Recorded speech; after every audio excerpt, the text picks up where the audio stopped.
Evet arkadaşlar, yine günlerden bir pazar günü ve çıntar topluyoruz. Evet. Oktay kardeşim, bak üstünde de var onun bir tane. Evet, evet.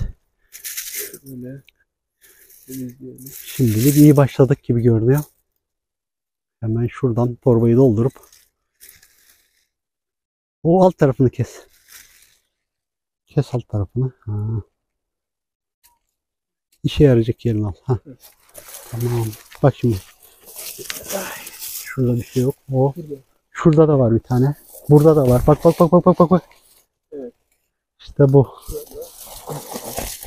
Evet, aramayalım. Çok güzel. Oo.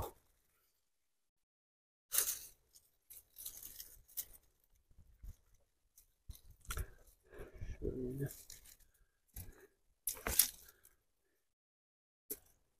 Şöyle biraz. Evet, işe yaramayacak yerini Evet.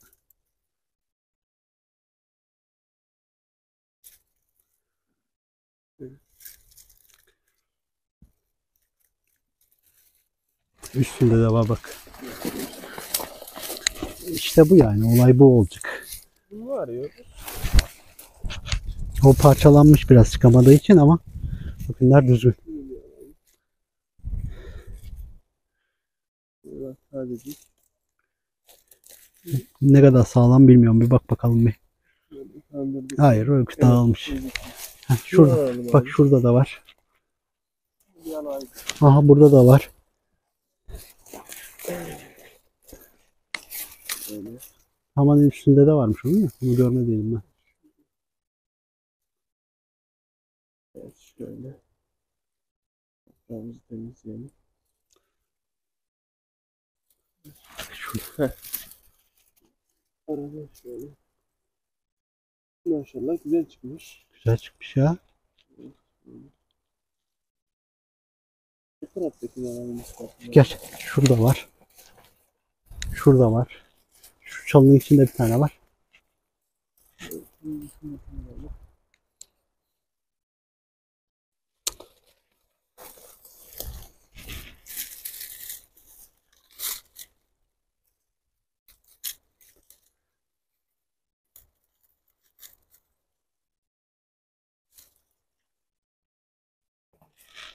Evet, güzel.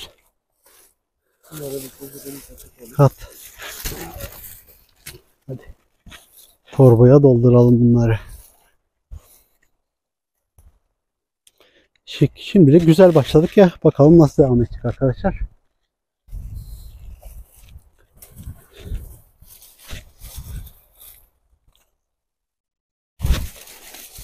Şurada da bir bakalım, varsa bir grup daha çıkabilir de.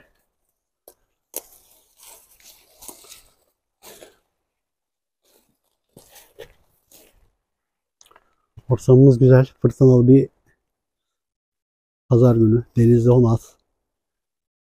İşte sen güzelsin bak. Güzellikler burada. Al şunları. Şunları da kesiver.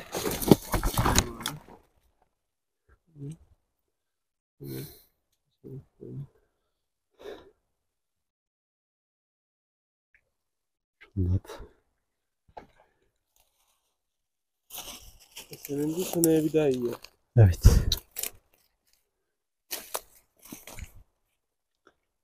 Normalde kuzu göbeğinden başka mantar bıçakla kesilmez. Koparırsın, sonra temizlersin.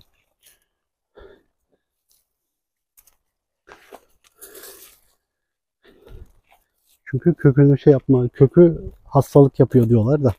Biz de doğrusunu yanlışını tam bilemiyoruz ama öyle diyorlar. Araştırdım, ben bayağı bir araştırdım. Çok kavgasını ettim de. Ama millet de olmaz, sen niye bıçakla kesmiyorsun, koparıyorsun. Hadi bakalım.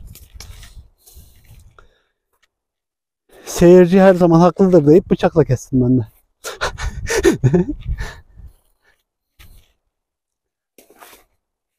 Çıntarı bulan arkadaş bu sefer sağlam buldu.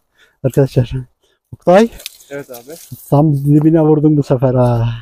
Güzel bir şeye benziyor. Evet, evet. Gayet güzel. Oo, üçleşti. Çok Evet. güzel. Şöyle bir keselim. Oo, maşallah. Şöyle yapalım.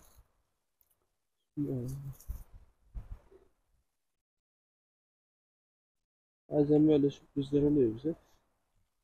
Evet, doğru. Gayet güzel sürprizler. Evet. Hayatın tadı.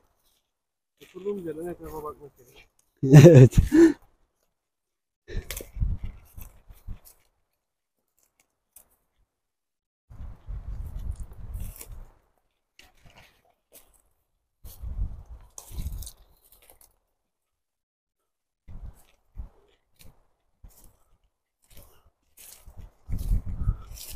Ha, bak burada ta ileriden gördüm bu sefer. Bak. Görüyor musun? Şu arkadaşı. Burada da var. Şuralarda hep şunların hepsi altı çıntar olma ihtimali var. Evet. Bu Şu tümseklerin. biraz beyaz kalmış Hmm, üstü. Bunu güneş Hmm. gördüğü için olabilir yani. olabilir. Böyle, evet. Bak şimdi şunlar. Ha, bak şu üstteki şey zaten. Ha, evet. Çok güzel. Maşallah. Onu da aç. Şunlarda da büyük ihtimal bu da çıntar. Şu. Evet. Evet. Şöyle seyircilerimiz rahatlıkla görsün. Evet, şöyle alalım. Altını kesiyoruz. Kenara koyuyoruz.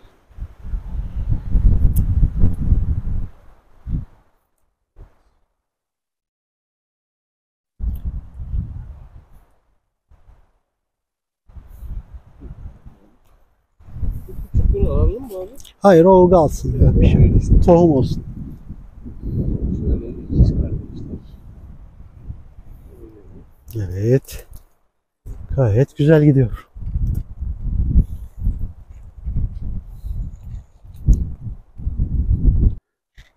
Evet arkadaşlar, görüyorsunuz. Dolaştığımız bölge böyle bir bölge. Çalılık. Çamların arasında çalılıklar. Çalılıkların için nemi koruduğu için genelde şu anda bu bölgelerden bulunuyor.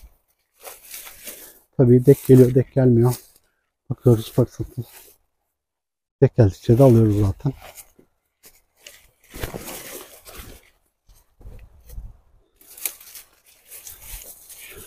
Dolaşalım. Oktay, ne oldu? Bir anda kesildi galiba. Kurudu. Kurudu. Orman açılmış mı? Da vardır. Toplanmıştır. Burası çok gelen olduğu için şu sıra. Varsa bile alınmıştır. Ben kesilmiş çok kökünü gördüm de. Tabii. Tabii ki. Vay bir gireceğim ben. Hadi gir bakalım. Ben de buradan bir bakayım.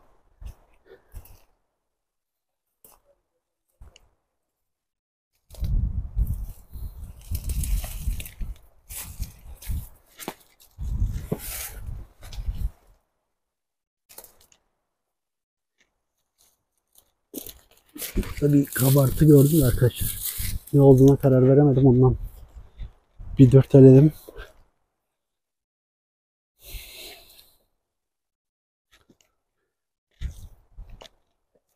Evet, Oktay kardeşim bulmuş. Ay, maden bulmuşsun sen ya. Okul saklanmış.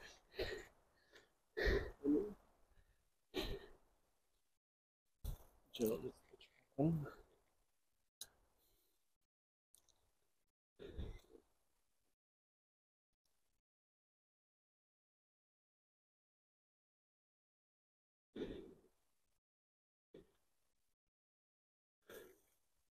Yani Hmm.